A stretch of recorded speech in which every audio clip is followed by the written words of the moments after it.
I don't know. I feel kind of bad assuming that like I don't know, like that this guy's this kind of director or whatever. Like James Mm, Wan, he does horror, or like this guy just does indie stuff. Like I want to imagine that like you're a filmmaker, and so you can make more than one kind of film. Like mm, this Yeah. is like your general area of knowledge. You can do different things with it if you need to. mm. Um, but I also imagine there are some like significant differences when it comes to like the scale of a project you're working on, things it's tied to, and all sorts of stuff like that, and other stuff I don't realize. So, like, I I guess I want to feel like anyone can make anything, but clearly that's not true. But I don't know what would be their like what would be the thing when you say, oh, you can't do this or like whatever. Talent, I would think. Like that's, I feel like that's why Ava DuVernay got criticized so heavily for taking A Wrinkle in Time, where they were just like her Because she ain't got no background. talent, Say it again. nothing go. Oh, her background is like social commentary are um, historical in nature, having like a political bent, whether it's Central Park Five or Selma or 13th, and so giving her $100 million to shoot something that she didn't have experience with, as far as science fantasy or what have you. People are saying there might be more qualified people for that.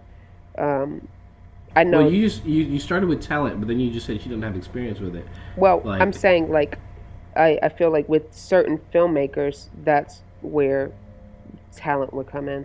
So like a what's the old boy's name? Not oh Ethan boy, Hawke. Uh, Spike dang Lee it. No, Edgar Wright, where he made, was it The World's End? I think that's what it is. at World's End. Yeah. Wait, no, that's there's The one of them that's about pirates, one of them's about English people. the Wait, it's Cornetto pirates or trilogy, English the people? last film. Yeah, that one. What's it called? That one. Okay, so we have Shaun of the Dead, Hot Fuzz, and that one, and they're three very different. They're three very different movies. One is I uh, don't know. If a that's true. no. One is one is like a uh, I don't know, like a zombie movie. One There are is three different genres, yeah. but I mean, being a genre doesn't make it necessarily a different movie. I don't feel You don't like, think? and then also, like there are different genres, but they're all very meta, and I feel like the meta changes those genres into not even being like a zombie movie, but it's a meta zombie movie, so it's a little like it's different from that. Um, but I don't know. I I don't feel like they're all that different. IMDb I Diamond, what's feel up? I was just gonna say that, like, you can be, I think you can, like, be a filmmaker over many different genres. I don't, like, yeah, I don't want people to get stuck in, like, oh, I only make horror movies or I only make whatever.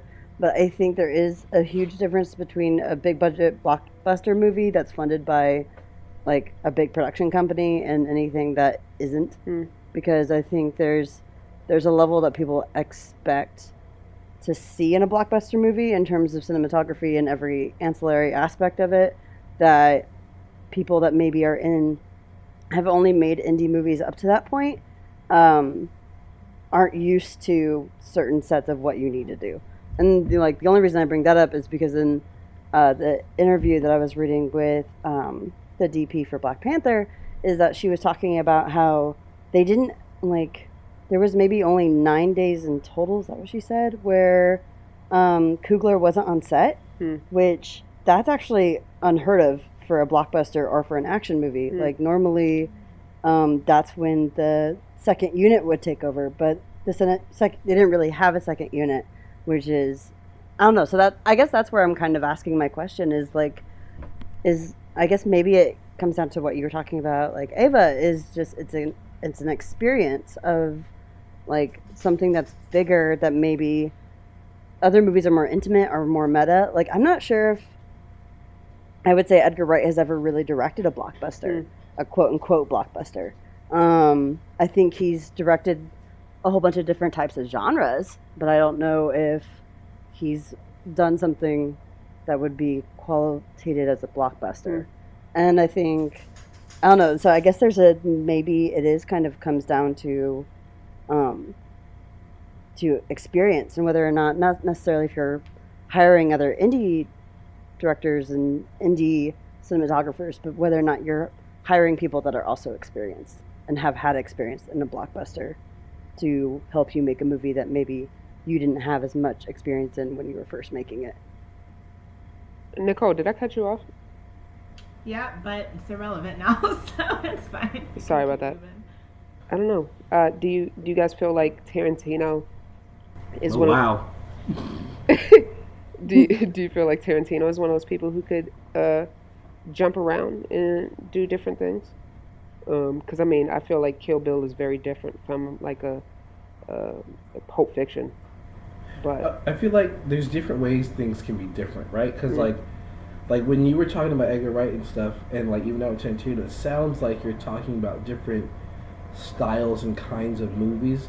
But I feel like Diamond's more talking about different levels of movies, like the large scale blockbuster informed by a franchise that exists already and has a lot of different people working on it, influencing, expecting things, versus like a movie that like a person can make with a smaller crew for less money, that it can be entirely what they want or whatever, and it doesn't have to answer to people.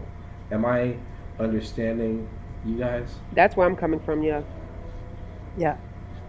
So then you're talking about different things, Thomas. That's your question. Yeah, because I think so. What Thomas is touching on is like different styles for different directors. So yeah, no, Tarantino can fly through whatever genre he wants to because he's Tarantino. Yeah. And there's some directors who can do that. And so yeah, no, James Wan can make whatever movie he wants, but it comes down to who he decides to hire and whether or not like the difference is like between like Conjuring 2 and Why do you roll your eyes? because I felt like it. And Aquaman are like massive, and like even he joked about the fact that like, you know, it was funny that he was able to bring you know, this little known DP onto Conjuring 2, and the whole joke was like the guy who did Conjuring 2 and Aquaman also did Spider-Man and every Robert Zemeckis film except for the most recent one. And so like he has lots of like expertise and like I don't know. So I guess that was just the interesting thing is I think you have a very different level of expertise in terms of like people laughed at James Wan for bringing in someone who did have expertise into a horror film because that wasn't what they expected.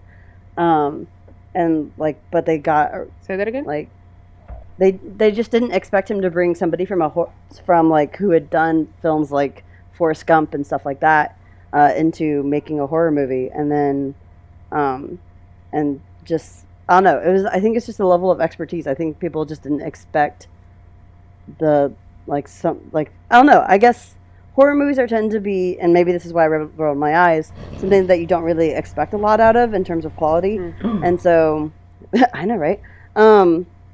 And so I think a lot of times people go, well, there's not a lot of expertise there. It's a lot of like newer filmmakers coming up into whatever. And so someone who had expertise coming in and knowing how to do that, and then they began a relationship that then moved into Aquaman. And so I think I don't know. So I think there's a huge difference between what I'm talking about and what Thomas is talking about, because Thomas is just talking about genre, and I'm talking about the difference between expertise and whether or not you've made a blockbuster before. Oops. So James Wan going from Furious 7 to Aquaman is more linear than I don't know. No, it's more linear, but it's also still a jump from like if you look at everything when they talk about James Wan, director of, they don't say Furious 7, they say Conjuring 2. They should. It made $1 billion.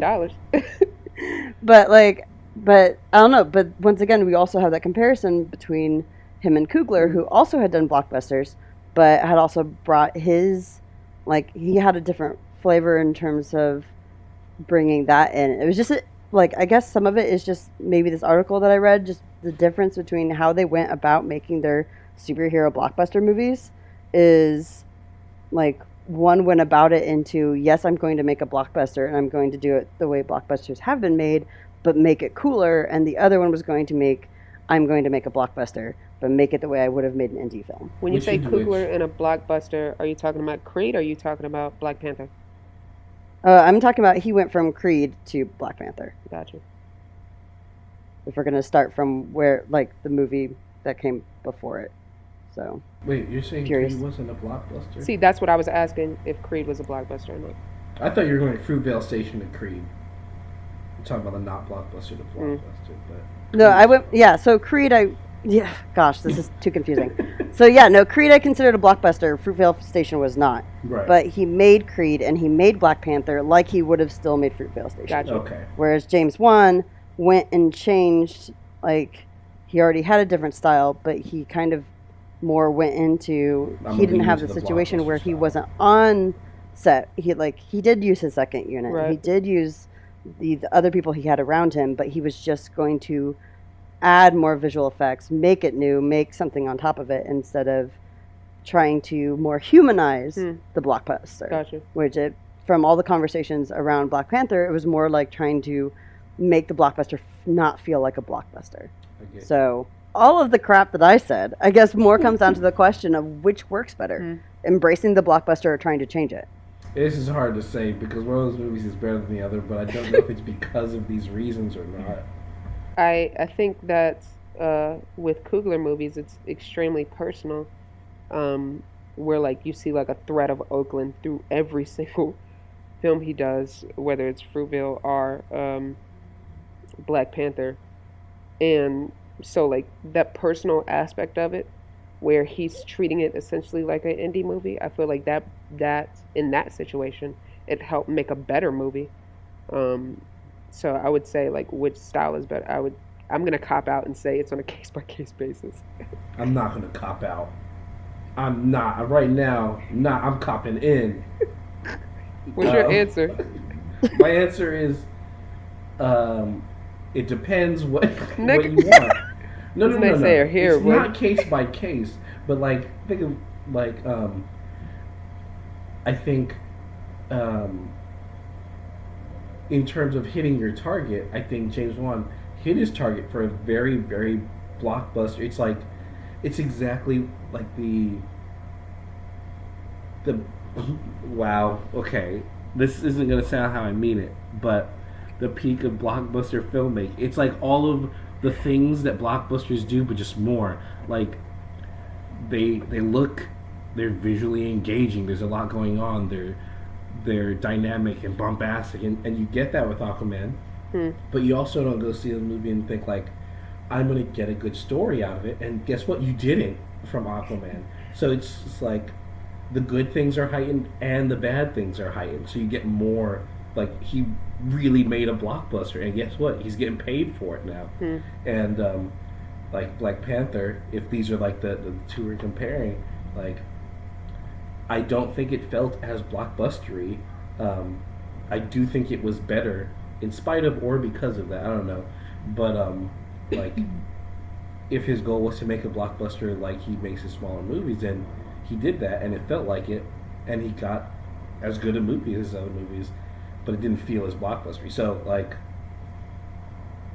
I think the ways they did their things worked for what they were trying to do. And depending on what movie you want to do, if you want like a blockbustery one, you know where to go. If you don't, you know where to go. But I'm copping in. I'm going deep. Over my head. Never mind. That reminds me of how like Spike Lee. What's up, Diamond? Hey, Exactly. How Spike Lee, aka Diamond, would run his films, and it would be a lower budget and be able to turn a high profit because the costs were so low. And so with Malcolm X, the studios were approaching him, being like, "Oh, this is just going to be like a Spike Lee joint, where you have a minuscule budget in comparison to like a Oliver Stone, JFK." So it's sort of how Coogler did it in reverse, where Spike wanted to make this big epic, but like the studio wanted to move like an independent. But yeah.